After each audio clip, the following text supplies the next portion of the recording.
Going to be looking at text functions and conditional formatting, and the lessons I'm teaching from are lessons 15 and 17. We're going to be looking at 4 different types of text functions. They are concatenate, left, mid, and right, and they're called text functions because they work with text as opposed to numbers, and we'll show you what they do. And then we're going to talk about something called conditional formatting. Basically, conditional formatting will change the look of the cells based on the content of the cells. And so we're going to look at standard conditional formatting and then user-defined conditional formatting. As I stated before, we're going to be working in lesson 15, so in my book I've turned to lesson 15. The page number we need is 462, so if you'll turn to page 462 in the book, you will see the Excel file here. This is the E15 try file. So you can open the file from here, or you can go to class files if you're working from in the school. And in class files we go to IIT, Excel, and we are in chapter 2. So I'm looking for the E15 files. Specifically, I'm opening E15 try.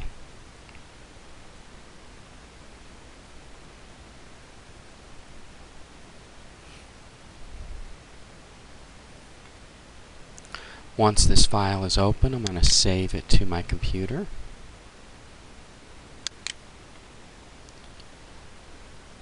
Navigating to the Documents folder, then creating a new folder with today's date,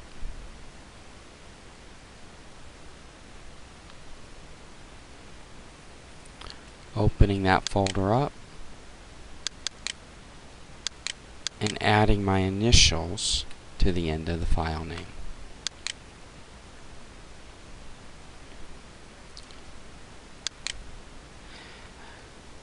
The first place that we wish to go is cell D4.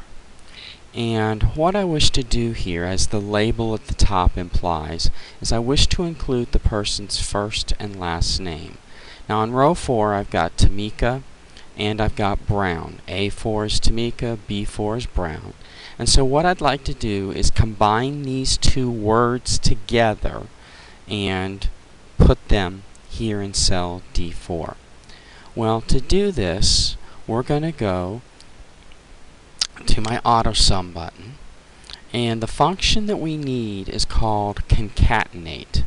And as you can see, Concatenate is not on this list, so we're going to go to More Functions. Now, we need to spell Concatenate. C-O-N-C-A-T-E-N-A-T-E.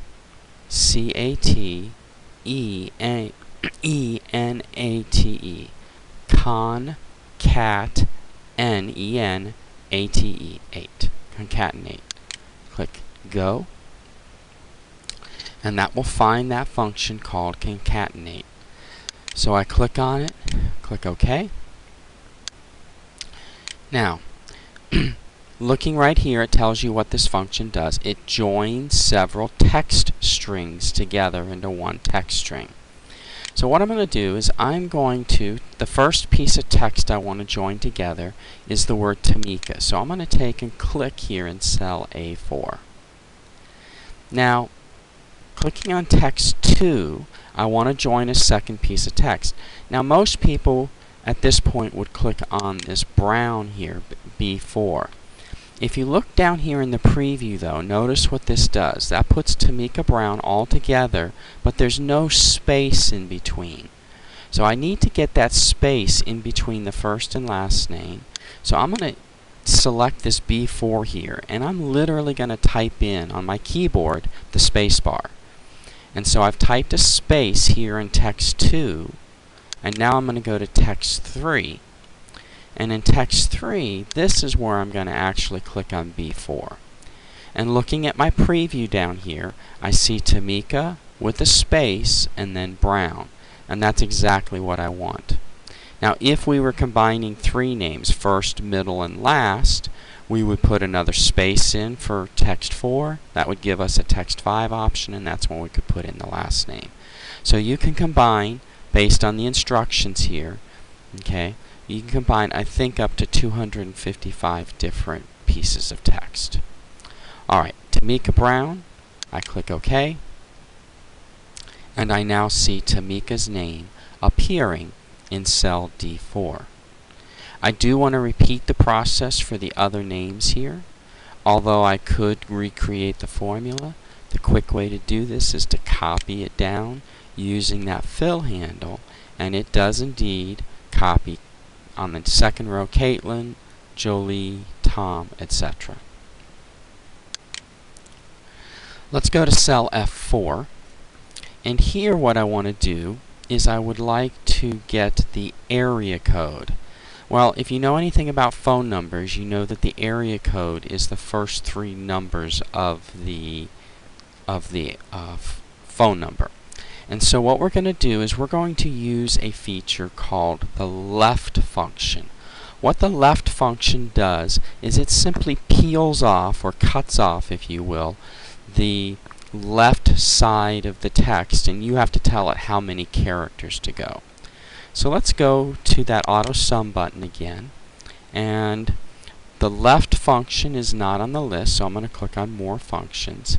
As I've discussed before, if you wanted to, if you know that the function you want is not going to be on this list, you can go straight to this FX, this insert function button, and do the same thing. Now the name of the function that we're going to use in this case is left. So I'm going to type in left, L-E-F-T, right here and click go. And that should bring up my left function. With that function selected, I'm going to click OK. Now as I've said in a previous lesson, what I typically do is I move this box so it kind of underlines the line or the row that I'm working with. Alright, the first thing I need to do is to tell it what piece of text do I want to pull the text from. Okay? Well, the cell that has all of the phone number is this cell right here. So I'm going to click on cell E4. Okay? So this is the cell that I'm looking to for the text. But I don't want all of this. I only want the 305. Now,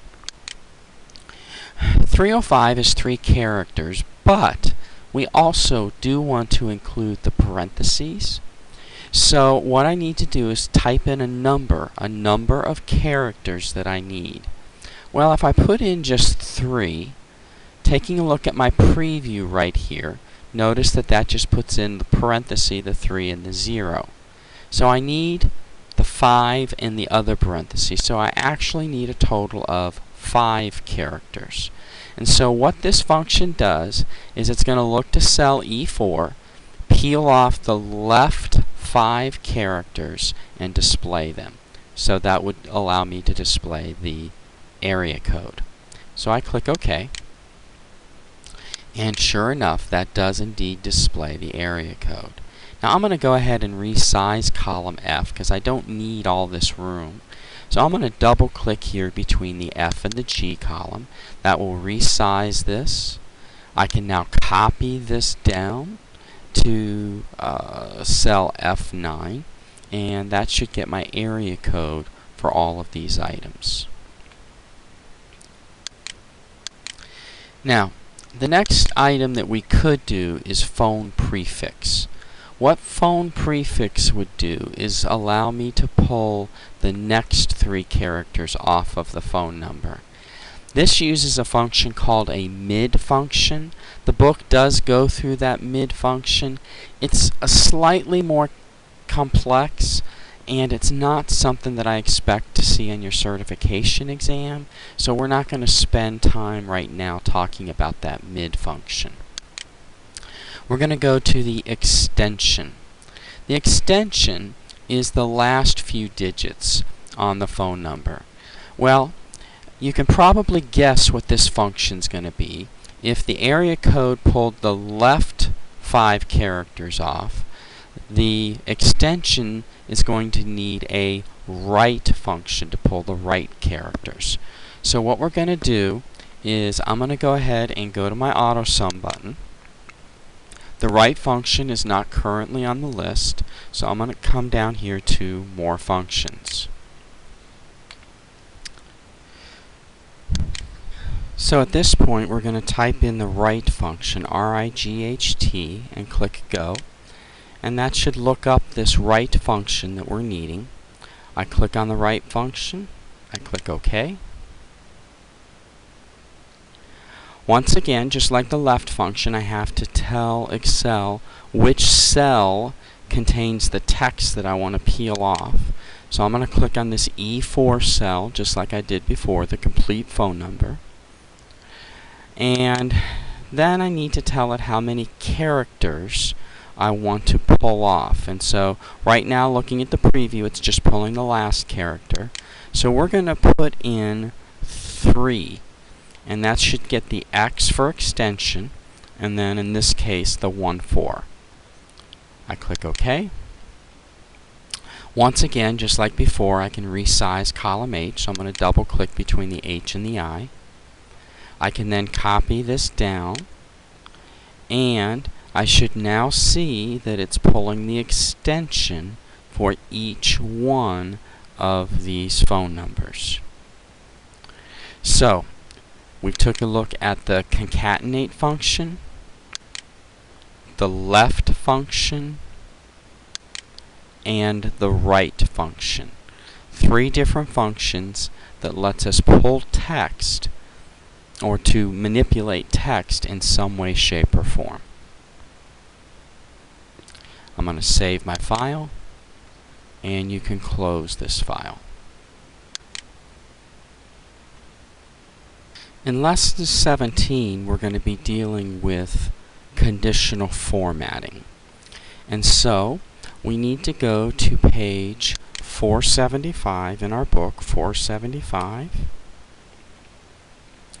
And that will bring us to this Excel file, the E15 Try file. So you can open this E15 Try file from here. Or, if you're in the classroom, we can go to Class Files, IIT, Excel, Chapter 2, and from there we can find that E15 Try file. Double click on that file.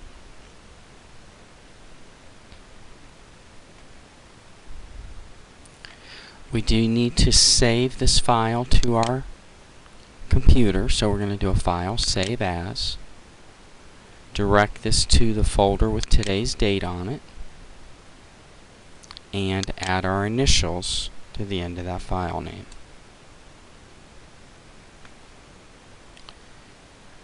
Alright, in this file, what I want to do is I want to make it a little more visible. I want to see the whole file on the screen. So I'm going to adjust my zoom. For me, if I adjust it down to 80%, that allows me to see everything from row 4 down to row 28, which is basically what I need to see for this particular exercise. Now, we have a bunch of numbers relating to the sales quarter 1, quarter 2, quarter 3, and quarter 4. And what I want to do is I want to make these numbers a little more graphical oriented. And here's what I mean by that. I want them to stand out. They say a picture is worth 1,000 words. Well, what I want to do is I want to color code these numbers so that I can see trends in the numbers. For example, what I want to do is I want numbers that are above 4,000. I want them to appear in green because those are numbers that I really like. Those are people that are doing really well in their sales. Okay. Items that are between 4,000 and down to 2,000, I want those to appear in yellow. And then numbers that are below 2,000, I want those to appear in red because they're too low. Okay? And so here's what I want to do.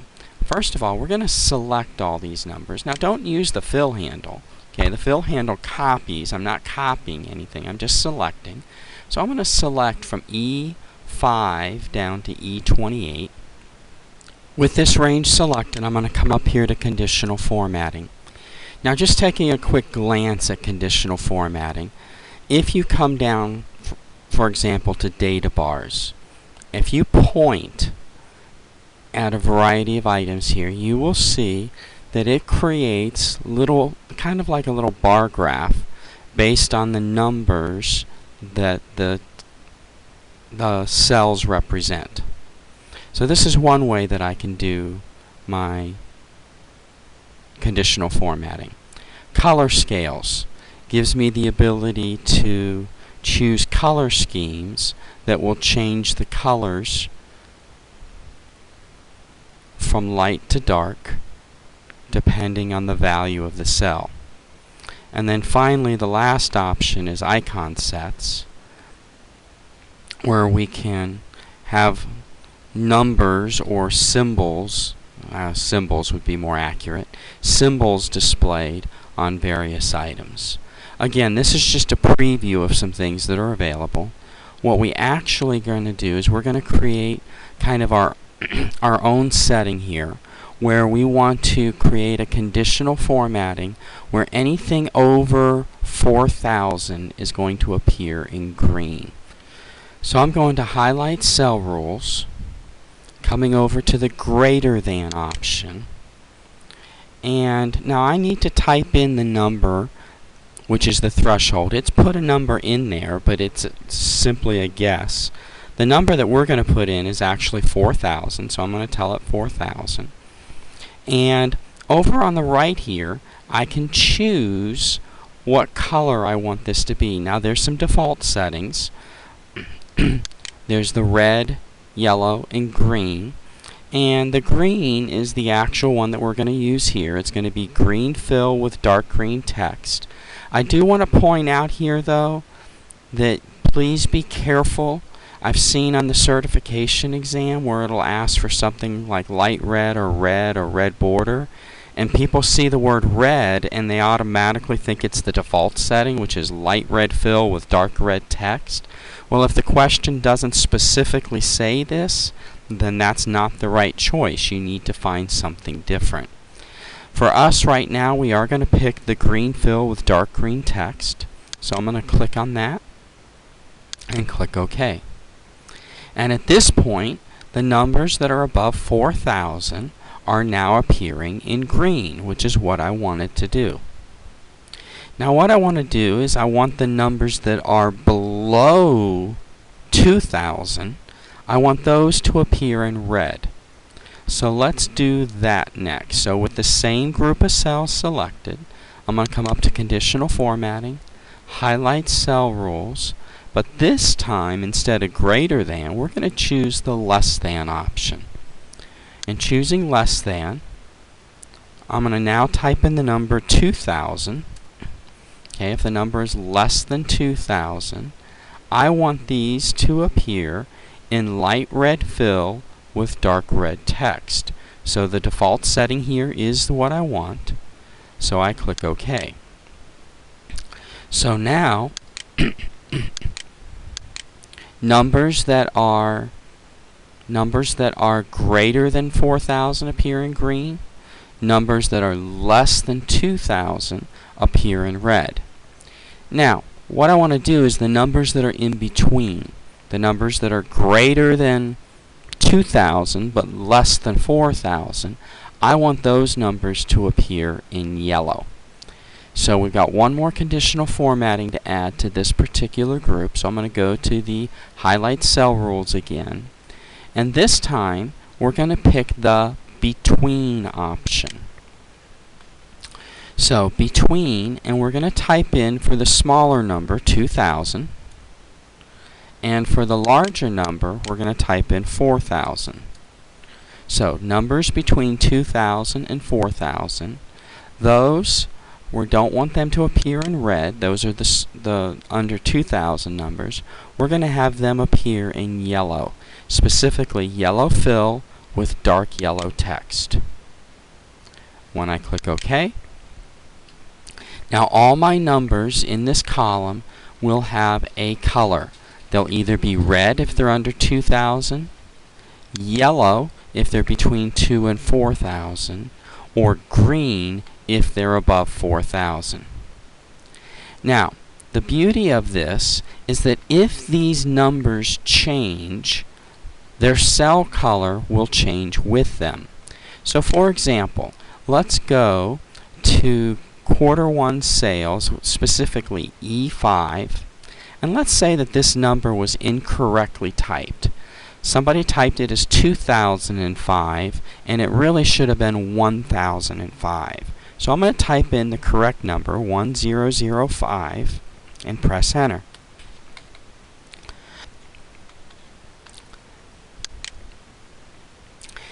As you can see, when I press the enter key, that number is now less than 2,000, so the color of the cell changed to red. Let's take another number. Let's go to cell E10, and somebody typed in here 3,959. Let's say that that number was off by a little bit, so let's type in 4059 and press enter. And when we do, now that that number is above 4,000, the cell color has changed to green.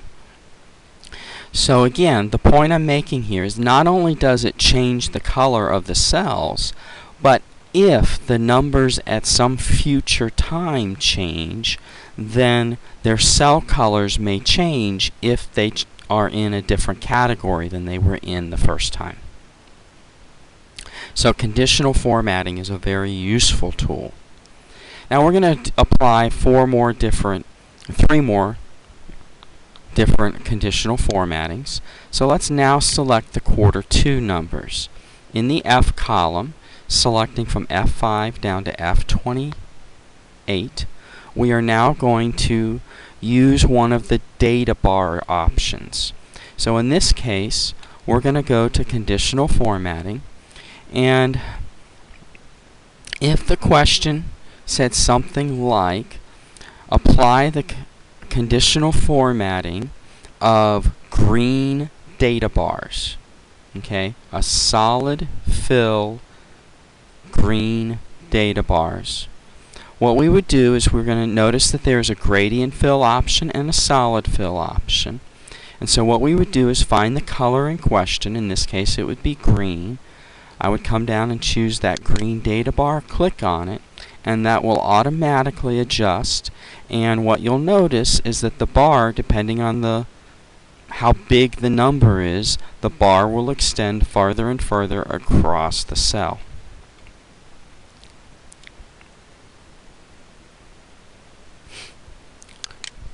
Let's go to the third quarter sales.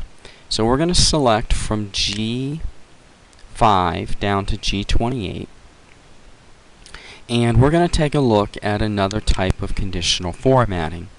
Coming down to conditional formatting, this time we're going to go to icon sets. And specifically, the icon sets that we're going to do is called 3 traffic lights. Okay?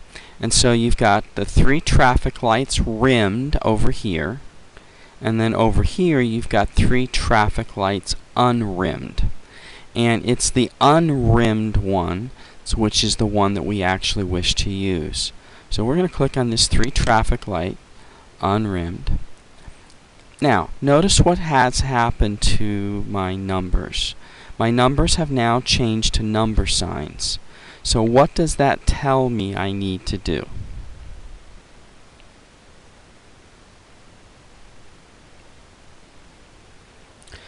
Hopefully you realize that the column needs to be resized, so you resize the column. The way we do that in this case is we're going to go between the G and the H and double click, and that will resize this column.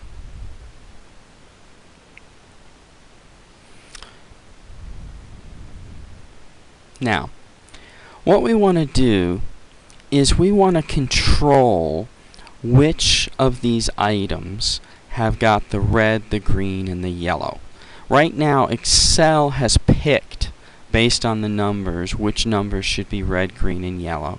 But we may want to be more specific about those colors.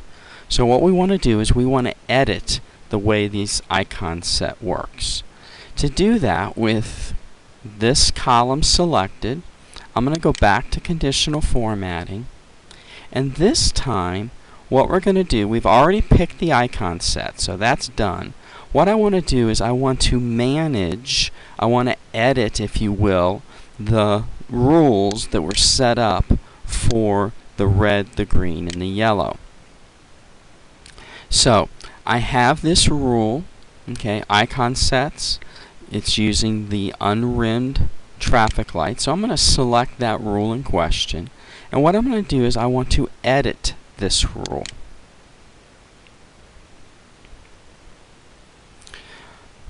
What this is doing is it's showing that these are now set by percentages, meaning that if you're in the top 1/3 of the numbers, it's going to appear as green. If you're in the bottom 1/3, it's going to appear in red. And if you're in between, it's going to appear in yellow. Well, I want to set these numbers to more specific. I don't want them set based on percent. I want them set by actual numbers. So for example, I want any number, and I'm going to change this from percent to number here. Alright, I want any number that's going to be above 6,000. So I'm going to type in 6,000 for my value here. Okay, any number above 6,000 I want to appear in green. Now if you're going to change one of these to number, you really need to change them all to number. So I'm going to change this second one here to number. Now notice that the 6,000 that we typed here was automatically placed here.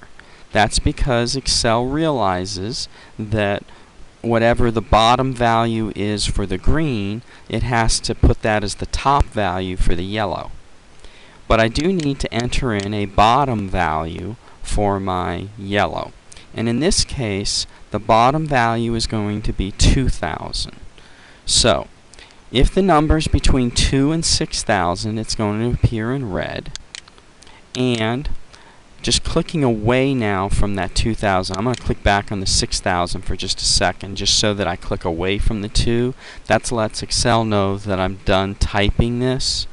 And so what this is going to do now is it's going to show 2,000 as the number that is below 2,000 will appear in red.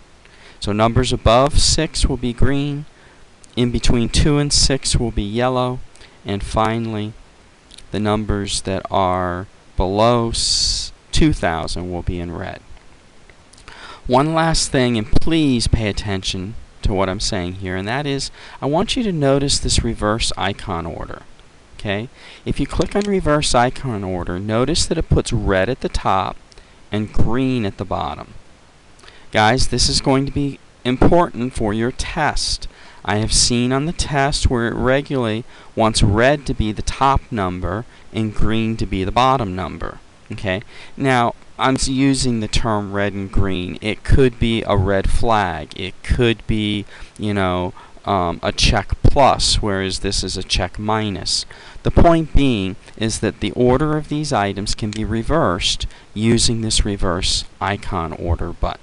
If you did click on this, please click it again, as I do want the green item on the top representing the 6,000 number. I click OK. I click OK. And now my numbers should have adjusted. So I'm looking for my numbers that are now above 6,000, and I can see, sure enough, those numbers do appear in green. The items that are in yellow are between 6 and 2,000, and that does seem to be playing out. And the numbers that are below 2,000 are appearing in red.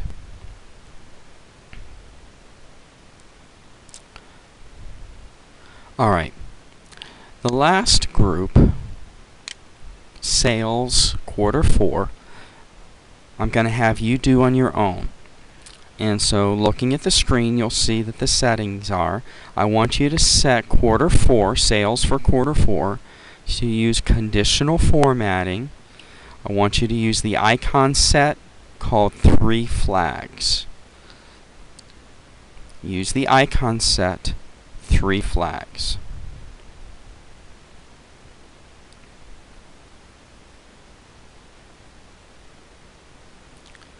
Now I want you to edit this particular icon set.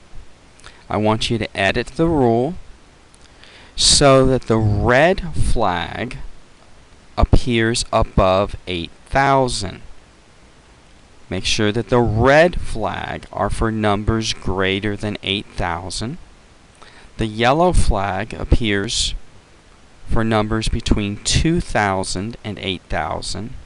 And that the green flag appears for numbers less than 2,000.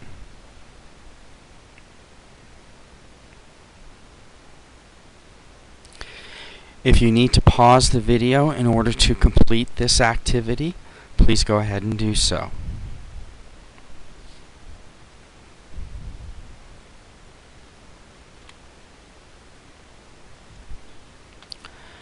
Hopefully, your items here in column H should look like this. Numbers below 2,000 have a green flag. Numbers between 2 and 8,000 have a yellow flag. And numbers above 8,000 should have a red flag. Alright, the last item that we're going to do is going to be left to student choice. What I'd like you to do is to select the average group. Okay, that's going to be from I-5 down to I-28. And I want you to pick a conditional format setting of your choice for this average column.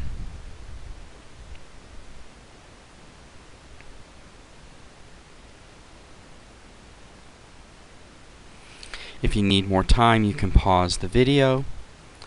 This does bring us to a conclusion of setting up conditional formatting done through the Home tab, the Conditional Formatting button. Let's save our work and close this file. Alright, in this lesson we did take a look at the concatenate function. We looked at the left function. I did skip over the mid function as it's not something that I expect to see on the certification exam, but I did briefly explain what the mid function could be used for. We looked at the right function, and then we looked at a couple different ways of setting up our conditional formatting. We used some of the standard ones that was just picked from the list, as well as some ones that we could go in and specifically define.